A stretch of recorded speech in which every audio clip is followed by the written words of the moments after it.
श्री स्वामी समर्थ मंडळी, आज कुरकुमचा बाजार आहे, त्यासाठी ही डबे भरून घेतले। तोपर्यंत दादूने रॅकमधली सगळी भांडे खाली काढून घेतली। मग ते सगळं आवरून आम्ही गेलो उन्हात बसायला आणि सोबतच आम्ही नेले सीताफळ खायला। उन्हात बसून सीताफळ खाण्याची मजा किती मस्त आहे ना। आणि ऊन पण मस्त चमकत होतं का आज। दुपारी हे आले आम्हाला बाजारात घेऊन जायला। उशीर झाला होता म्हणून फास्ट आम्ही बाजारात गेलो।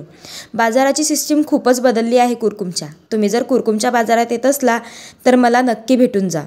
हे बाजार का बदलला, कुठं बदलला मला काहीच माहीत नाही, कारण मी 2 हप्ते बाजारात गेलेच नव्हते पाहुणे असल्यामुळे।